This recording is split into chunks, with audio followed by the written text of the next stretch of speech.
এই ডিসকাশনটা করছি, অনেকের আতে ঘা লাগবে, পছন্দ হবে না, আমার নামে বিসিবিতে কমপ্লেইন হবে। এই রিস্ক এবং এই বাস্তবতা মেনে নিয়েই এই আলোচনা। বাংলাদেশ ক্রিকেট দলের আমরা প্রত্যাশা পূরণ করতে না পারার ব্যর্থতা এসব নিয়ে অনেক আলোচনা করি। ক্রিকেট দলের ক্রিকেটারদেরকে আমরা সোশ্যাল মিডিয়ায় পিঠের চামড়া তুলে ফেলে গালিগালাজ করি। বাংলাদেশ ক্রিকেট দলের খেলা আর কখনো দেখবো না এরকম অসংখ্য প্রমিস করি এবং সেই প্রমিস আমরা ভাঙিও। কিন্তু বাংলাদেশ দল নিয়ে যে যাচ্ছে তাই ঘটনা, বাংলাদেশের জাতীয় দল 18 কোটি মানুষের প্রতিনিধিত্ব করে যেই দলটা, সেই দল নিয়ে যে অব্যবস্থাপনা, সেই দল নিয়ে যে একপাক্ষিক সিদ্ধান্ত, এক চোখে কাউকে দেখছি আর কাউকে দেখছি না ইন্টেনশনালি, এই সিচুয়েশন থেকে বদলানোর ক্ষেত্রে বাংলাদেশ ক্রিকেট বোর্ডের প্রেসিডেন্ট, ক্রিকেট অপারেশনস চেয়ারম্যান কেউ কোনো প্রপার রোল প্লে করে না। এই আলোচনাটা আমি করতে চাই সিলেকশন প্যানেল যেভাবে পুরো দলটাকে নিজেদের কুক্ষিগত করে রেখেছে, যেভাবে পারফর্মারদেরকে বঞ্চিত করেছে, যেভাবে ক্রিকেটারদেরকে মাঠের খেলায় সুযোগ না দেবার বন্দোবস্ত করেছে, এবং যেভাবে আমাদের অপশনস গুলোকে ড্যামেজ করেছে ইন্টারন্যাশনালি এ টিম বেস্ট সব জায়গায়, সেই বিষয়ে খেয়াল করে দেখবেন যে একজন ক্রিকেটার সম্পর্কে আমি আলোচনা করতে চাই এবং ধীরে ধীরে এই আলোচনার এক্সটেনশন করব। নাইম শেখ, শ্রীলঙ্কার এগেনস্টে তাকে সুযোগ দেয়া হলো, সেই ম্যাচে নাম্বার 4-এ তিনি ব্যাট করেছিলেন। সেই 4-এ ব্যাট করতে গিয়ে বাংলাদেশের ক্রুশিয়াল মোমেন্টে 29 বলে 32 রানের ইনিংস খেলেছিলেন, অবিস্মরণীয় টি-20-র ইনিংস, 108 স্ট্রাইক রেটের সেই ইনিংস। এরপর এই নাইম শেখকে পাকিস্তানের বিপক্ষে সুযোগ দেওয়া হয়, এক ম্যাচে করেন 7 বলে 3 রান 42 স্ট্রাইক রেটে, আরেক ম্যাচে করেন 17 বলে 10। আমি আবারও বলছি, একজন ওপেনার যিনি পাওয়ার প্লেকে কাজে লাগাবেন, 6 ওভারে প্রথম 6 ওভারে যখন ফিল্ডিং রেস্ট্রিকশনস থাকবে তখন স্কোরটাকে মোটামুটি একটা স্মার্ট পর্যায়ে নিয়ে যাবেন, তিনি যখন এভাবে বল খান, 7 বল খেলে 3 রান, 17 বল খেলে 10 রান, 42 কিংবা 58 স্ট্রাইক রেটে একজন ওপেনার যখন ব্যাট করেন, একজন ওপেনার যখন 3 ওভার খেয়ে দেওয়ার পরেও মাত্র 10 রানে বেশি করতে পারেন না, সেই ক্রিকেটারকে আমরা পরবর্তীতে আরো যেন নিজেকে ঝালিয়ে নিতে পারেন, আরো যেন নিজেকে তাতিয়ে নিতে পারেন, সেই অপরচুনিটি দেওয়ার জন্য, প্র্যাকটিস করানোর জন্য এ টিমের হয়ে অস্ট্রেলিয়া পাঠানোর সিদ্ধান্ত গ্রহণ করে ফেলি। অথচ যেই ক্রিকেটাররা সুযোগ ডিজার্ভ করে তাদের ব্যাপারে সেই ডিসকাশনটা প্রপারলি হয় না। কার কার ব্যাপারে হয় না সেই আলোচনায় আসছি। খেয়াল করে দেখবেন, লিটন কুমার দাস তিনি সবশেষ 6টা ওয়ানডেতে 4টা শূন্য মেরেছেন। আপনি লজিক্যালি চিন্তা করুন, এটা নিয়ে কি কোনোভাবে সাপোর্ট করার সুযোগ রয়েছে? সে যেই হোক না কেন, সবশেষ 6 ম্যাচে বিরাট কোহলিও যদি 4টা শূন্য মারে, আপনি এটাকে সমালোচনার তীরে বিদ্ধ করবেন। এবং লিটন কুমার দাস ওয়ানডেতে কোনো ধরনের আপ-টু-দ্য-মার্ক ফর্মে নেই। সেই ক্রিকেটারকে আপনি ওয়ানডে খেলাচ্ছেন, ব্যাখ্যা দিয়ে দিলেন কারণ টি-20-র ক্যাপ্টেনের প্র্যাকটিস দরকার। নাইম শেখ টি-20 সেটআপের প্র্যাকটিস দরকার, এই টিমে পাঠিয়ে দিলেন।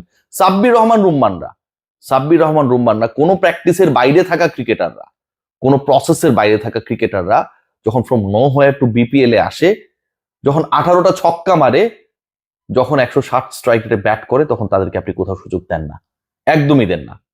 মাহিদুল ইসলাম অঙ্কন এই টিমের হয়ে খেলেছিলেন, যখন নিউজিল্যান্ডের বিপক্ষে শতক মেরেছিলেন, তার এবং সোহানের সেঞ্চুরি আমরা দেখেছিলাম, মনে আছে? মনে আছে নিশ্চয়ই। সেই মাহিদুল ইসলাম অঙ্কনকে আমরা গ্লোবাল সুপার লিগ খেলতে ছেড়ে দিই, অথচ আমার মিডল অর্ডারকে খোকলা করে রাখি, কোথাও সুযোগ হয় না।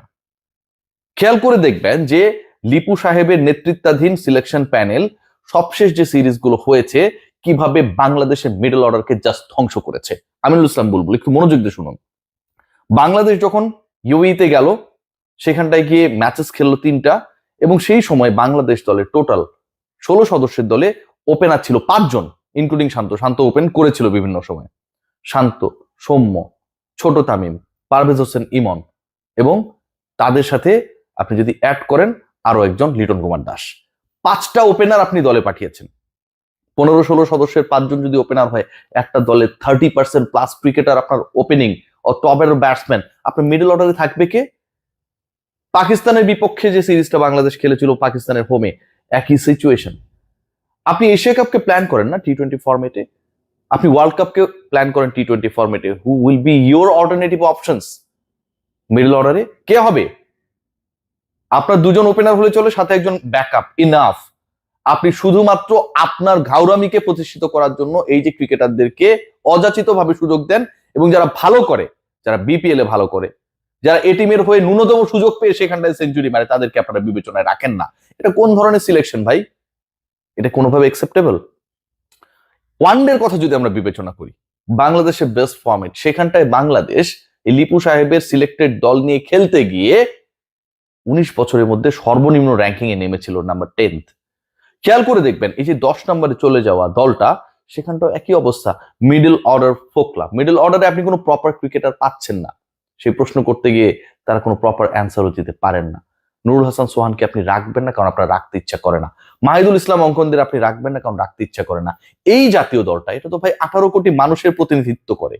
এই জাতীয় দলে খেলার জন্য যারা বিভিন্ন বিভিন্ন স্টেজে খেলেন, যারা বিভিন্ন স্টেজে পারফর্ম করেন, যারা ঘরোয়া লিগগুলোতে খেলছেন, সেই ক্রিকেটারদেরকে আপনি এ টিমের সেটআপে, এইচপির সেটআপে, ন্যাশনাল টিমের সেটআপে কোনোভাবেই অ্যাড করতে পারেন না। আপনি নাইম শেখকে খেলাচ্ছেন, ফ্লপ করার পরও এ টিমের হয়ে সুযোগ দিচ্ছেন যেন তিনি ওখানটা একটু ভালো করলে আপনি তাকে কোনোভাবে try Nations, upcoming try Nations অথবা এশিয়া কাপের দলে ঢুকিয়ে দিতে পারেন। আপনার আরো একজন ওপেনার দরকার, এখনো দরকার, অথচ আপনি আমার অঙ্কনের দিকে, আমার সাব্বিরের দিকে আপনি তাকাচ্ছেন না। ভারতের এক্সাম্পল দিই, আপনি খেয়াল করে দেখবেন যে করুণ নায়ারকে তারা ব্যাক করিয়েছে, কারণ ওই সময়টা এমন একটা সিচুয়েশন তৈরি হয়েছে, ওই সিনিয়র ক্রিকেটাররা ছিল না। প্রেক্ষাপটটা কোথায়? সিনিয়র ক্রিকেটাররা নেই। বিরাট কোহলি, রোহিত শর্মা টেস্ট থেকে অবসর বা সরে দাঁড়ানো, যেভাবেই দেখুন না কেন, যে গ্যাপটা তৈরি করেছিল Indian management, they got some information, they have some ideas যে they need someone experienced in the field of England. তারা সেই চিন্তাটা করতে পেরেছিল। ফ্লপ করুক ভালো করুক, সে কিন্তু ওই নায়ারকেই ফিরিয়ে এনেছে। 52 রানে অপরাজিত, খুব গুরুত্বপূর্ণ টেস্টে ক্যানিংটন ওভালে এই ম্যাচ বাঁচাতে হলে তার ওই 52টাকে ভালোভাবে, ভালো জায়গায়, ভালো শেপে নিতে হবে। বাংলাদেশের ক্ষেত্রে যখন ওই গ্যাপটা হয়, আমাদের তো কোহলি রোহিত নেই, আমাদের কে ছিল? আমাদের মাহমুদুল্লাহ রিয়াদ ছিল, আমাদের সাকিব আল হাসান ছিল, আমাদের মুশফিকুর রহিম ছিল। ওই গ্যাপটা যখন হলো তখন পারফর্ম করা, বিপিএল এ ভালো করা, 18 ছক্কা মারা, 160 স্ট্রাইক রেটে ব্যাট করা, অথবা 175 স্ট্রাইক রেটে ব্যাট করে 300+ রানস করা মাহিদুল অঙ্কল, সাব্বির রহমান নোমানদের আপনারা কোথাও বিবেচনায় রাখেন না। এভাবে যখন ব্যক্তি দোষে দুষ্ট হয়ে একটা জাতীয় দল সিলেকশন হয়, যখন সিলেক্টররা প্রপারলি প্রিমিয়ার লিগের খেলাগুলো দেখতে যান না, এই অভিযোগটা আমার না, সবার, ঠিক তখন বাংলাদেশকে নিয়ে আমরা স্বপ্ন দেখবোটা কোথার থেকে ভাই? আমাদের ক্রিকেট অপারেশনস চেয়ারম্যান, আমার প্রিয়, আমার অত্যন্ত প্রিয়, অত্যন্ত সৎ মানুষ, অত্যন্ত সৎ মানুষ নাজমুল আবেদীন ফাহিম ভাই, আপনি এদের এই প্রশ্নগুলো করেন না? এই ছেলেগুলো নেই কেন? এই দায়ভার তো আপনার ফাহিম ভাই।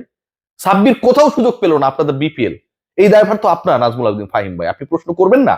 বুলবুল ভাই আপনারও, আপনি যে কোনো জায়গায় একটা প্রশ্ন করা হলে বলেন যে সিলেকশন প্যানেলের স্বাধীনতা আপনি দিয়ে রেখেছেন। স্বাধীনতা মানে যদি কেউ তার মতো করে দল সিলেকশন করে বিতর্কিত করে, স্বাধীনতা মানে যদি আমার মিডল অর্ডারকে ফোকলা করে দেয়, বুলবুল ভাই, এটা কোন ধরনের স্বাধীনতা? এই স্বাধীনতা আপনি দেবেন? আমাদের সন্তানের বয়স 18 পার হয়ে গেলে তাকে আমরা স্বাধীনতা দিয়ে দিব? আমাদের ঘর ভাঙচুর করবে, নষ্ট করবে, সেট আপটাকে ভেঙে দেবে? এই স্বাধীনতা দেওয়ার মানে কি? এই স্বাধীনতা আমরা চাই না। আমরা চাই লিপু রাজ্জাকদের এই পক্ষপাত দুষ্ট দল সিলেকশনটায় বাংলাদেশ ক্রিকেট বোর্ডের অভিভাবক আপনারা যারা রেসপেক্টেড জায়গায় যারা আপনারা আছেন, দয়া করে লাগামটা টেনে ধরবেন। খুবই অন্যায় হচ্ছে, খুবই অন্যায়।